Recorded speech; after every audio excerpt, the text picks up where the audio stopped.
bagong balita sa inyong lugar sa buong mundo. This is Francis Mateo. And this is Janaya Saudi Arab. And this is Elton John Cabritos.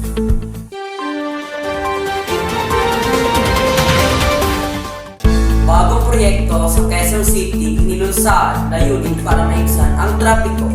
Para sa detalye, pagbabalita live mula sa Quezon City sa Ivan George Dahil. Ivan, please come in. Thank you, Francis. Bilang pagtugon sa patuloy na hamon ng trapiko sa Quezon City, nilunsad ang isang bagong proyekto na layuning maibsan ng problema.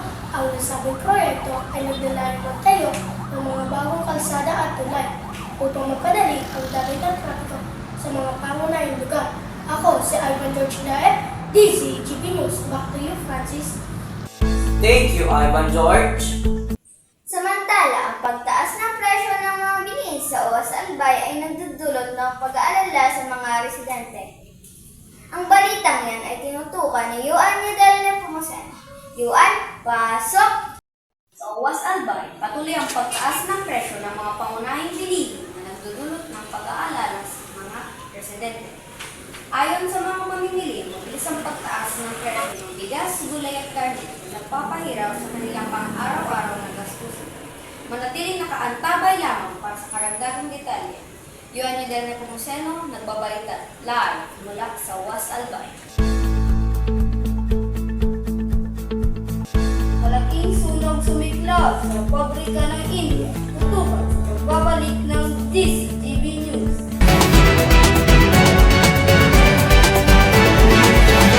Time to beat energy gap. Let's do champ moves like James.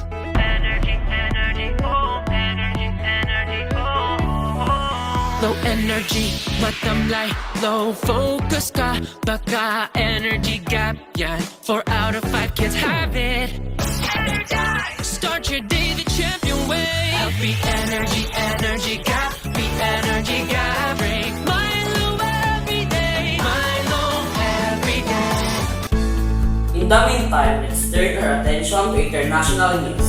Factory fire erupts in India, causing significant property damage.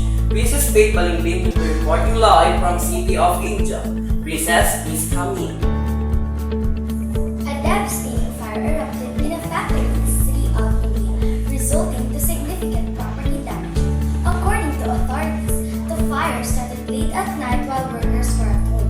Firefighters quickly responded to contain the blaze.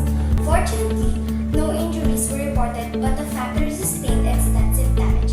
Princess Faith Balingbing reporting live from the city of India. Back to the studio. Dumako naman tayo sa mundo ng showbiz. Daniel Padilla at Catherine Bernardo may bagong pinagbibidahan. Yan ang balitang tinutukan ni Precious Icapel. Precious, ano ang chika dyan? Inaabangan na ng mga manonood at solid na tagahanga ni Katrina at Daniel ang paglabas ng bagong blockbuster movie ng kanilang pagbibidahan. Ang pelikulang ito ay isa sa mga pinakatampok at inabangan proyekto sa industriya ng showbiz. Precious, mahilig ka frente para sa balitang showbiz. Bako naman tayo sa ulat panahon mula sa Pag-asa. Mag-ulat live si Ella Niel sa team. Ella, pasok!